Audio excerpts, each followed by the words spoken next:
Hola, bienvenidos a este análisis. Hoy vamos a desentrañar un tema que, la verdad, es absolutamente crítico para quienes buscan transformar una idea en una realidad palpable. Vamos a explorar a fondo la estructura de la viabilidad en el proyecto productivo.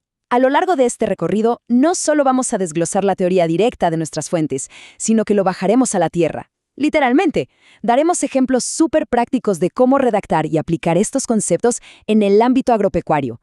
Un sector donde, seamos sinceros, la viabilidad es la línea delgada entre una cosecha abundante y un fracaso rotundo. Así que, arranquemos.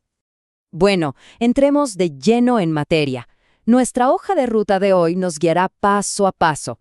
Primero, ¿qué es exactamente la viabilidad? Y luego, sus 4 pilares fundamentales.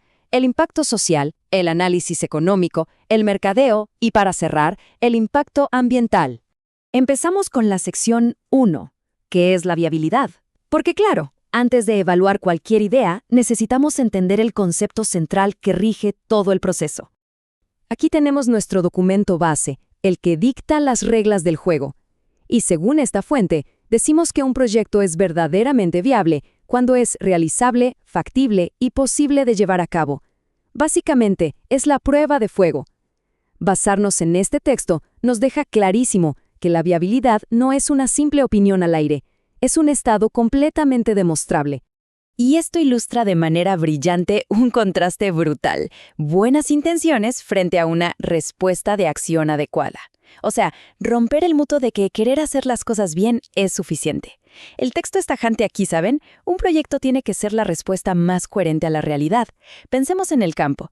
Querer sembrar una especie de café súper exótica nada más porque suena bonito, bueno, es una buena intención. Pero demostrar, con estudios de suelo y clima en mano, que ese cultivo va a prosperar y además va a resolver una necesidad económica local, esa sí es la respuesta de acción adecuada.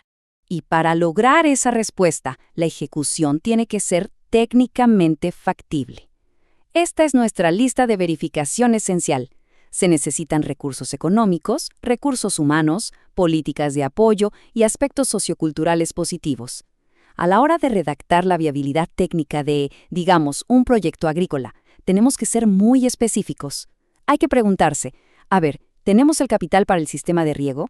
¿Hay gente capacitada para manejar la maquinaria? ¿Existen subsidios gubernamentales para este cultivo en la región? ¿La comunidad local apoya esta actividad? Responder que sí a todo este paquete es lo que realmente amarra la viabilidad técnica. Pasamos ahora a la sección 2, evaluando el impacto social. Este es el primer pilar de evaluación y se enfoca directamente en la huella humana que deja el proyecto. Porque, un proyecto viable no ocurre en una burbuja, interactúa con una comunidad real. La fuente nos pide identificar a los beneficiarios directos e indirectos, pero va más allá, exigiendo inclusión, generación de empleo, participación de mujeres, de personas con discapacidad, de jóvenes y adultos. Imaginen redactar un proyecto para una cooperativa lechera.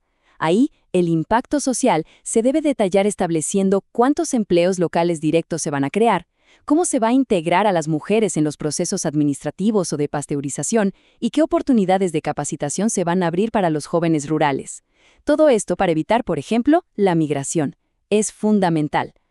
Con el pilar social bien cimentado, avanzamos a la sección 3, análisis y rentabilidad económica.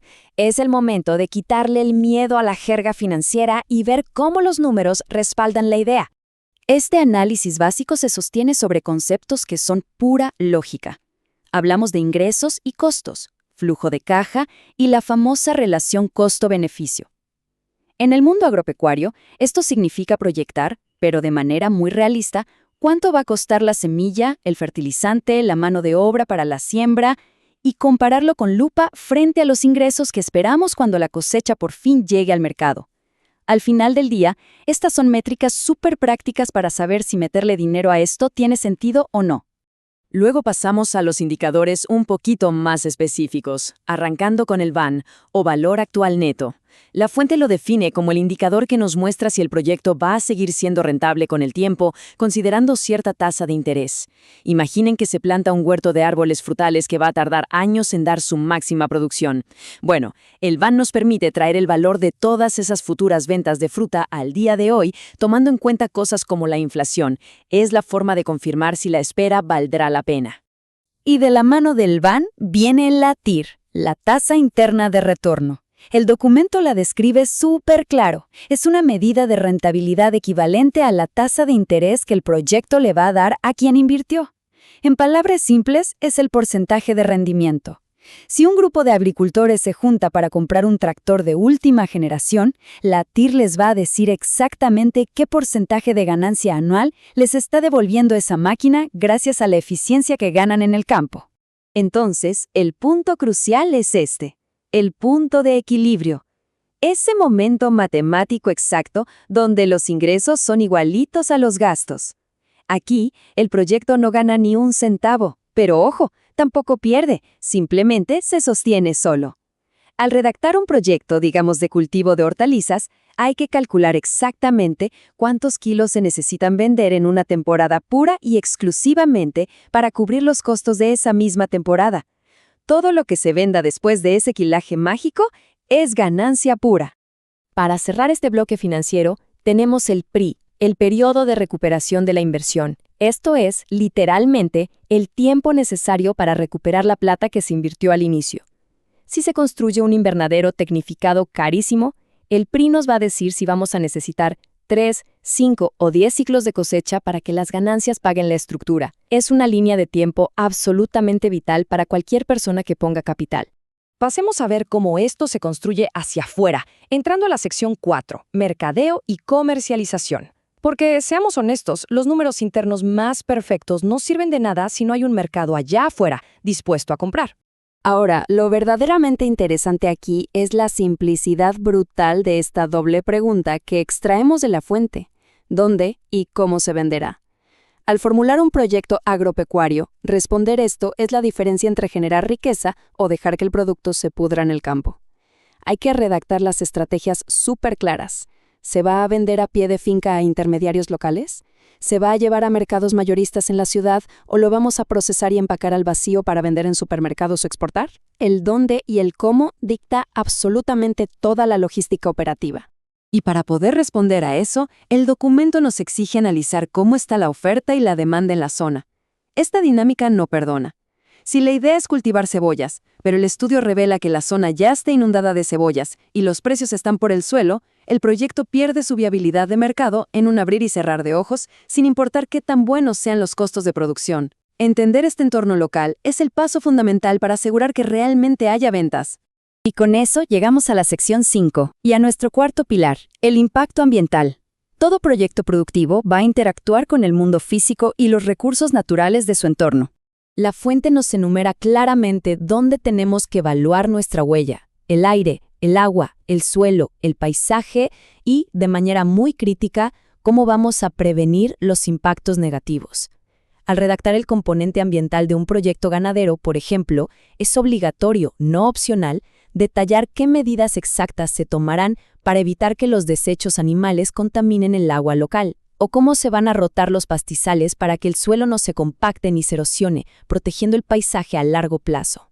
Pero ojo a esta evolución conceptual en el texto. El documento estipula que, más allá de solo evitar hacer daño, un proyecto verdaderamente viable tiene que generar impactos positivos y citarlos explícitamente para mostrar cómo va a conservar el ambiente. Un ejemplo de redacción brillante en un proyecto agroforestal sería poner algo como: se implementará la siembra de árboles nativos como barreras rompevientos, lo cual no solo protege los cultivos, sino que genera un impacto positivo fomentando la biodiversidad y mejorando la retención de agua. Eso, amigos, es conservación activa. Y para cerrar nuestro análisis, hemos recorrido los 4 grandes pilares: social, económico, de mercado y ambiental.